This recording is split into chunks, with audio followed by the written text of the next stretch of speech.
গত ভিডিওতে আমি আপনাদেরকে দেখাইছি যে এনসেম্বল মেথডস কিভাবে কাজ করে এবং একটা এনসেম্বল অ্যালগরিদম আসলে কি, এবং আমার মনে হয় যে আপনাদেরকে এখন একটা এনসেম্বল অ্যালগরিদমের সাথে পরিচয় করায় দেওয়া উচিত। এবং সেই অ্যালগরিদমটার নাম হচ্ছে র্যান্ডম ফরেস্ট। এই অ্যালগরিদমটা আমার সবচেয়ে ফেভারিট অ্যালগরিদম। এটা নিয়ে আমি সবচেয়ে বেশি গুতাগুতি করছি এবং এটার ভেতরে যা জিনিসপাতি আছে সেগুলো নিয়ে ধরতে গেলে আমি অন্য লেভেলের রিসার্চ করে ফেলছি। আসলে অত বেশিও রিসার্চ করিনি, আমি এখনও শিখতেছি ভাই, সত্যি কথায়। সো এদিক থেকে র্যান্ডম ফরেস্ট অ্যালগরিদম নিয়ে আপনাদের সাথে কথা বলার জন্য এই সিরিজে আমি অনেক দিন ধরে ওয়েট করতেছি। অলমোস্ট 75টার মতো ভিডিও হয়ে গেছে অ্যান্ড ফাইনালি র্যান্ডম ফরেস্ট নিয়ে আপনাদের সাথে কথা বলার সুযোগ হয়ে গেছে আমার, এবং খুবই এক্সাইটেড। আমি আশা করি এই ভিডিওতে আমি আপনাদেরকে ভুলভাল বুঝাবো না এবং আপনারাও ভুলভাল ইনফরমেশন নিয়ে র্যান্ডম ফরেস্ট শিখবেন না। সো এই ক্ষেত্রে র্যান্ডম ফরেস্ট একটা এনসেম্বল অ্যালগরিদম, এবং এনসেম্বল অ্যালগরিদম যেহেতু, এটার অবশ্যই একটা বেস স্ট্যান্ডঅ্যালোন অ্যালগরিদম থাকতে হবে, এবং সেই অ্যালগরিদমের নাম হচ্ছে ডিসিশন ট্রি। এবং এই অ্যালগরিদমটা আমি আপনাদেরকে ধরতে গেলে কয়েকদিন আগেই দেখাইছি, এবং আশা করি আপনারা আগের ভিডিওগুলো এই সিরিজের ফলো করতেছেন এবং আপনারা জানেন যে ডিসিশন ট্রি কিভাবে কাজ করে এবং আমরা ডিসিশন ট্রিকে কিভাবে ইমপ্লিমেন্ট করতে পারি। তো যদি আপনারা পূর্ববর্তী ভিডিওগুলো না দেখা থাকেন তাহলে আমার মনে হয় আপনারা আমার চ্যানেলে নতুন। সো এই ক্ষেত্রে আসসালামু আলাইকুম এভরিওয়ান, কি অবস্থা সবার? আশা করি সবাই ভালো আছেন, সুস্থ আছেন, সুন্দর আছেন। আমিও আলহামদুলিল্লাহ ভালো আছি। ওয়েলকাম টু মাই চ্যানেল, যেখানে আমি নিজে শিখি এবং আপনাদেরকে শেখাই। আমার একটা ডিসকর্ড সার্ভার আছে, আপনারা চাইলে সেখানেও জয়েন করতে পারেন। এবং আজকে আমরা জানবো র্যান্ডম ফরেস্ট অ্যালগরিদমটা কিভাবে কাজ করে। র্যান্ডম ফরেস্ট অ্যালগরিদমটা একটা এনসেম্বল অ্যালগরিদম, এই ভিডিওর শুরুতেই আমি বলছি। যেহেতু এটা একটা এনসেম্বল অ্যালগরিদম, সেহেতু এই অ্যালগরিদমের একটা বেস থাকতে হবে এবং সেটার নাম হচ্ছে ডিসিশন ট্রি। এবং আমরা জানি যে একটা এনসেম্বল অ্যালগরিদম কাজ করার জন্য অনেকগুলা বেস মডেলকে তৈরি করতে হবে। সো আমি ডিসিশন ট্রি লেখাটাকে সরায় দিব এবং ডিসিশন ট্রিকে জাস্ট ডিটি আকারে রিপ্রেজেন্ট করব। এখানে আমি কয়েকটা ডিসিশন ট্রিকে নিয়ে নেওয়ার চেষ্টা করি। আমি এখানে 5টা ডিসিশন ট্রিকে নিয়ে নিছি এবং এই 5টা ডিসিশন ট্রিকে র্যান্ডম ফরেস্ট অ্যালগরিদম একটা ডাটা সেটের উপরে ট্রেন করবে, এবং ট্রেন করার পর প্রত্যেকটা মডেল থেকে প্রেডিকশনগুলোকে নিয়ে নিবে, এবং সবগুলা প্রেডিকশনের অ্যাভারেজ অথবা মেজরিটি হবে আমাদের র্যান্ডম ফরেস্ট অ্যালগরিদমের মেইন প্রেডিকশন। অ্যাভারেজটা হবে যদি আপনার ডিসিশন ট্রি রিগ্রেশন ডাটাকে প্রেডিক্ট করে, আর মেজরিটি ভোটিংটা হবে যদি আপনার মডেলটা ক্যাটাগরিক্যাল ডাটাকে প্রেডিক্ট করে। সো এদিক থেকে কেল্লিগা জানি এই সেম প্রসেসটা একটু চিনা মনে হইতেছে। আগে থেকেই মনে হয় যে এই জিনিসটা আমরা শিখছি। এটার সাথে এনসেম্বল মেথডগুলোর কোনটার সাথে মিল যায় সবচেয়ে বেশি? ভিডিওটা একটু পজ করে কিছুক্ষণ ভাবেন।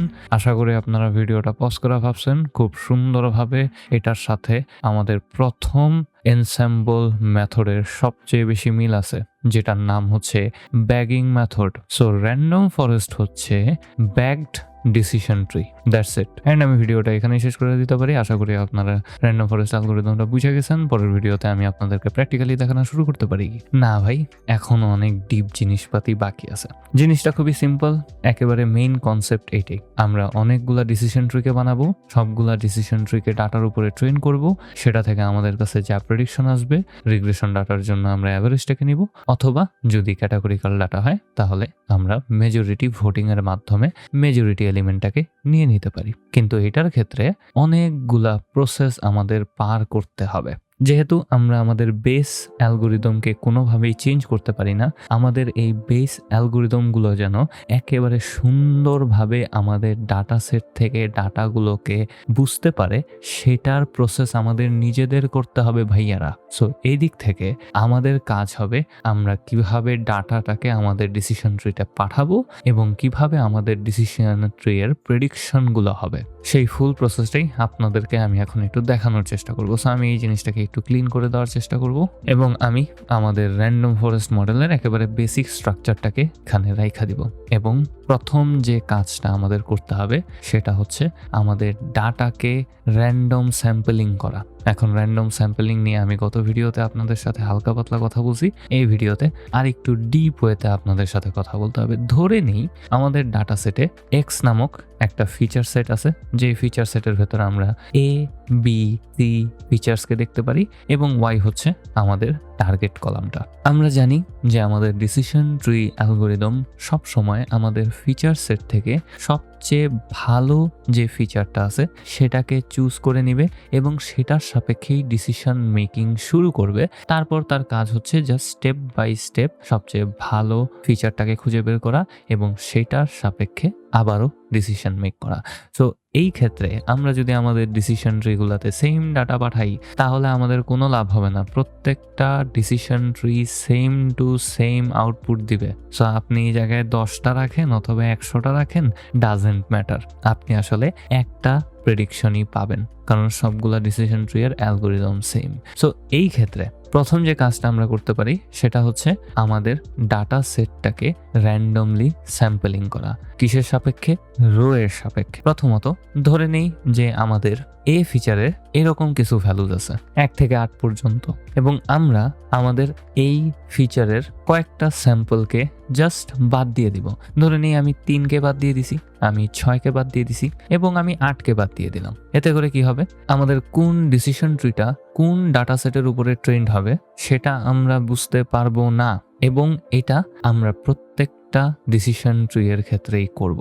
সো এই ডিসিশন ট্রি এর জন্য যদি আমরা এই কয়টা এলিমেন্টকে বাদ দিই তাহলে আমরা অন্য ডিসিশন ট্রি এর জন্য অন্য এলিমেন্টকে বাদ দিব, অ্যান্ড আমরা প্রত্যেকটা ডিসিশন ট্রি এর জন্য আমাদের ফিচারের স্যাম্পল সাইজকে সমান রাখার চেষ্টা করব। তো এই ক্ষেত্রে শুরুতে আমাদের ফিচারের ভেতরে, বিশেষ করে এ ফিচারে আমরা দেখতে পারতেছি যে ভ্যালু আছে 8টা, আমরা 8টা ভ্যালুকেই রাখার চেষ্টা করব, কিন্তু কয়েকটা ভ্যালুকে বাদ দিয়ে। আমরা এই সকল রিমুভ করা ভ্যালুর জায়গাতে কিছু ভ্যালুকে রিপিটেড বসায় দিব। যেমন আমি 3 এর জায়গাতে এখানে বসায় দিতে পারি 4কে, 6 এর জায়গাতে আমি 5কে বসায় দিলাম এবং 8 এর জায়গাতে আমি 7কে বসায় দিলাম। এবং এতে করে কি হবে? আমার ডিসিশন ট্রিটা হালকা করে একটু বায়াসড হয়ে যাবে। কোন কোন ভ্যালুর সাপেক্ষে বায়াসড হবে? 4, 5 এবং 7 সাপেক্ষে। এবং আমার এই ডিসিশন ট্রিটা এই 4, 5 এবং 7 প্যাটার্নটা একটু ভালোভাবে বুঝতে পারবে।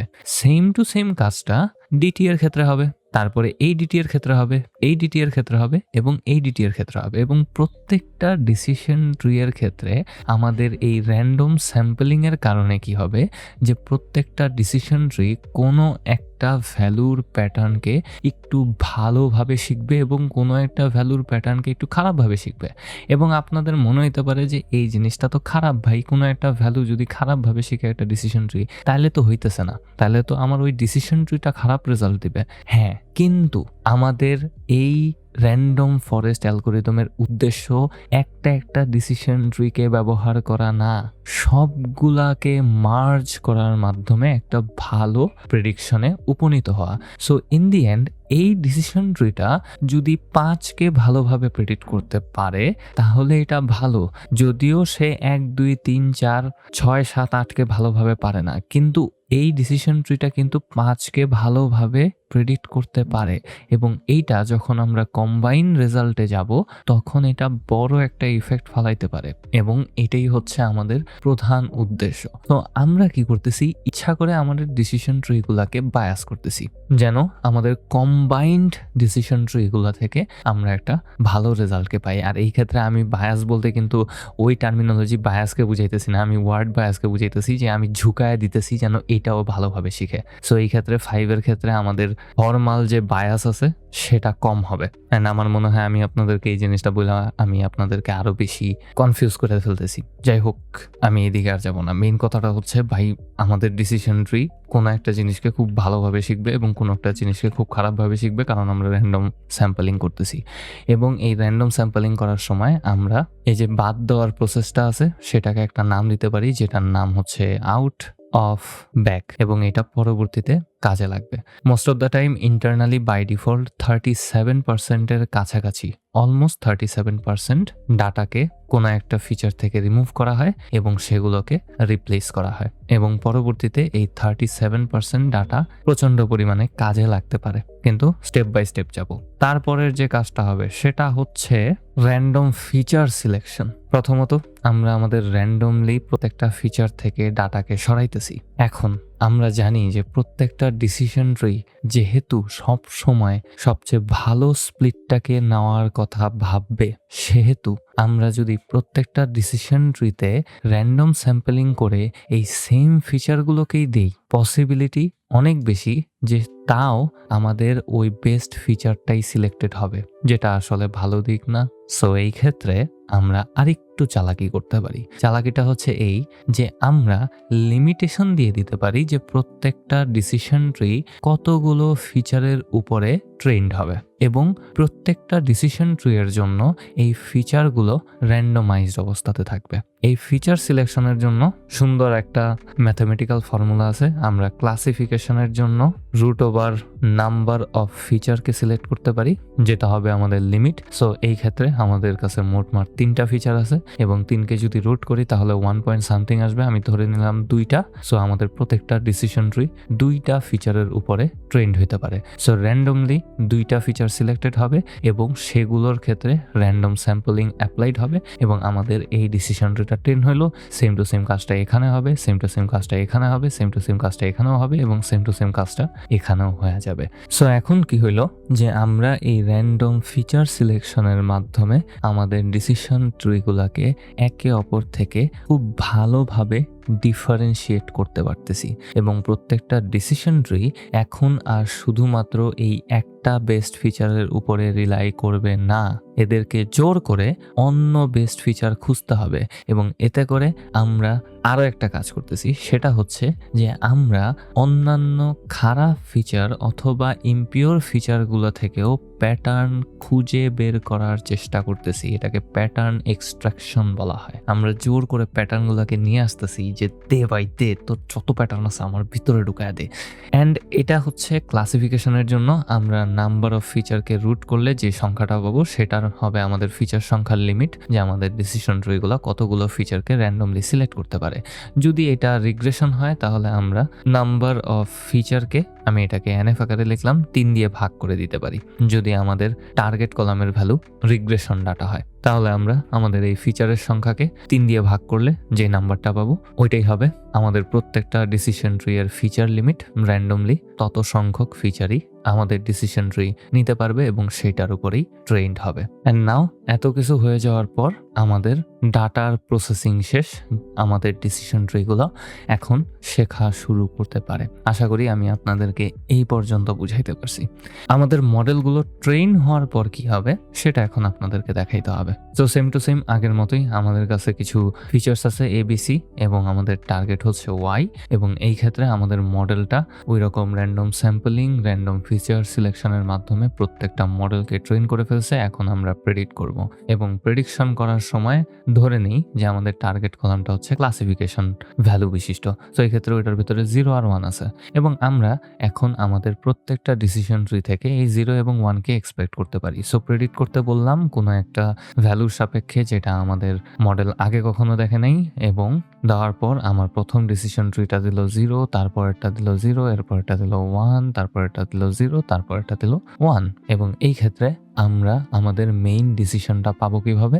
আমরা করব মেজরিটি ভোটিং। তো মেজরিটি ভোটিং কিভাবে কাজ করে? যেই ভ্যালুটা সবচেয়ে বেশি সেটাই হবে আমাদের প্রধান আউটকাম। সো এই ক্ষেত্রে 0 সবচেয়ে বেশি বার আছে, সো আমরা কম্বাইন করার পর যে রেজাল্টটা পাবো সেটা হবে 0, অ্যান্ড আমরা 0টাকে এখানে লিখে দিতে পারি। যদি আমাদের কাছে রিগ্রেশন ডাটা থাকে তাহলে জিনিসটা একটু ডিফারেন্ট হবে। রিগ্রেশন হলে আমাদের প্রত্যেকটা ডিসিশন ট্রি এর আউটপুট ধরে নিই আমি এখানে 1 দিতেছে, 2 দিতেছে, 3 দিতেছে, 4 দিতেছে, 5 দিতেছে, এই পুরোটার আমরা অ্যাভারেজ করে দিব।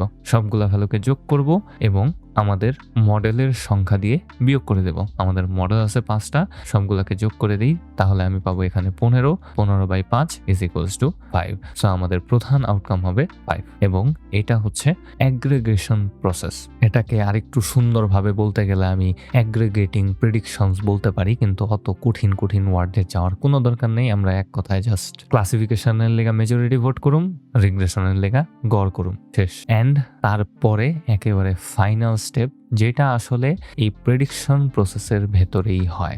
যখন আমরা আমাদের র্যান্ডম ফরেস্ট মডেল থেকে প্রেডিকশনটা করি তখন ইন্টারনালি এই প্রসেসটা কিভাবে হয় সেটা আপনাদেরকে বলে দিতে হবে। কারণ আপনারা জানেন যে ভাই যে প্রত্যেকটা ডিসিশন ট্রি এর ক্ষেত্রে র্যান্ডম ফিচার সিলেকশন হবে।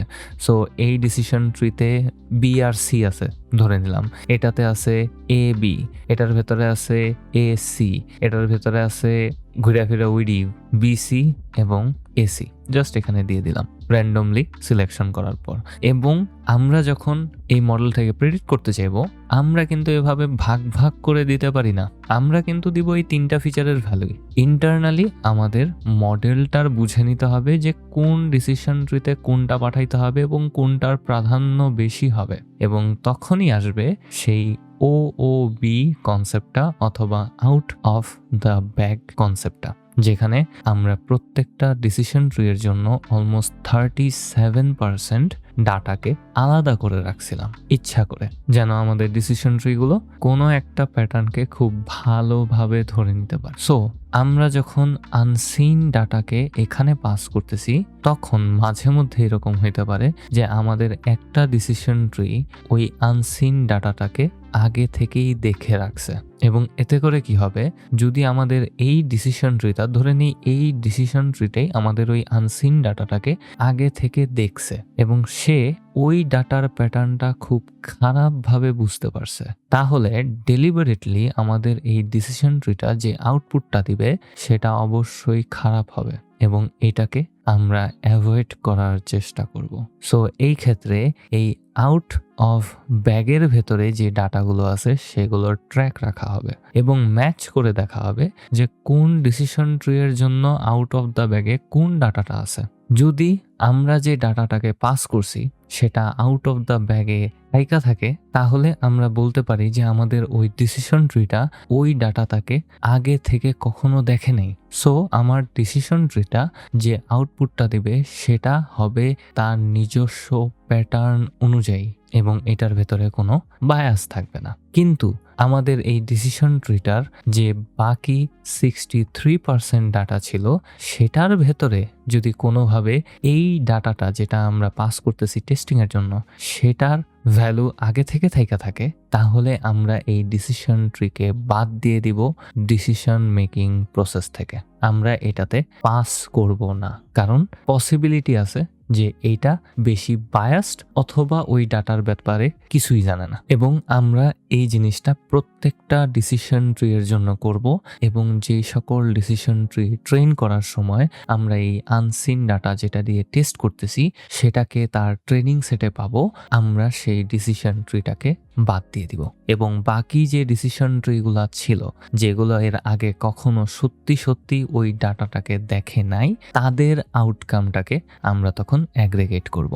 সো এই ক্ষেত্রে আমাদের এই 2টা ডিসিশন ট্রি বাদ পড়ে গেল ধরে নিলাম, এবং আমরা এখানে আউটকাম পাইতেছি 2, 3 এবং 5। সো এই ক্ষেত্রে আমাদের অ্যাভারেজ আউটকাম কত হবে? 2 + 3 + 5 ডিভাইডেড বাই 3, এবং ইন দি এন্ড আমরা 3.33 এরকম একটা ভ্যালুকে পাবো। অ্যান্ড এটা ভালো কেন?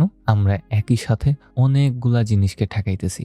আমরা একটা বায়াসড ডিসিশন ট্রিকে আমাদের ডিসিশন মেকিং প্রসেস থেকে সরায় দিতেছি, যেন সে বিনা কারণে তার বায়াসনেসটা না ছড়ায় এবং সাথে সাথে আমাদের ডিসিশন মেকিং যেন বিনা কারণেই প্রভাবিত না হয়। সো এদিক থেকে একই সাথে আমরা ডিসিশন ট্রি এর পাওয়ারটাকে মিক্স করতেছি, আমরা আমাদের প্রত্যেকটা ডিসিশন ট্রিকে যথেষ্ট স্ট্রং করতেছি প্যাটার্ন রেকগনিশনের দিক থেকে, এবং আমরা আমাদের মডেল থেকে ফাইনালি যে আউটকামটা পাইতেছি ওটা বায়াস এবং ভ্যারিয়েন্স দুই দিক থেকেই কম হওয়ার পসিবিলিটিটা অনেক বেশি। সো এটাই হচ্ছে র্যান্ডম ফরেস্টের ফুল প্রসেস। আমার কেলিগা জানি ইচ্ছা হলো যে আমার এই জায়গায় বড় করে র্যান্ডম ফরেস্ট লেখা উচিত, আমি একটু নিচে জায়গা যেন র্যান্ডম ফরেস্টটা একটু ড্রামাটিক্যালি লিখতে পারি।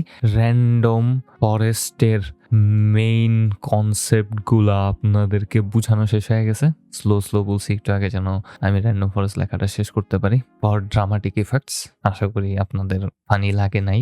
আমি কেলিগা জানি না, কয়দিন ধরে খুবই বাজে জোকস মারতেছি ভিডিওর মাঝখানে, I don't know Y, but I hope আপনাদের ভালো লাগছে এবং আই হোপ আপনারা র্যান্ডম ফরেস্টের ইন্টারনাল ওয়ার্কিংস এবং যত চাকুচি আছে সবকিছু বুঝা ফেলছেন। এবং যদি ভিডিওটা ভালো লেগে থাকে একটা লাইক করেন, একটা কমেন্ট করেন, একটা সাবস্ক্রাইব করেন, কারণ সাবস্ক্রাইব করলে আমার ভালো লাগে, আমার মনে শান্তি লাগে। পরবর্তী ভিডিওতে আপনাদের সাথে আবার কথা হবে।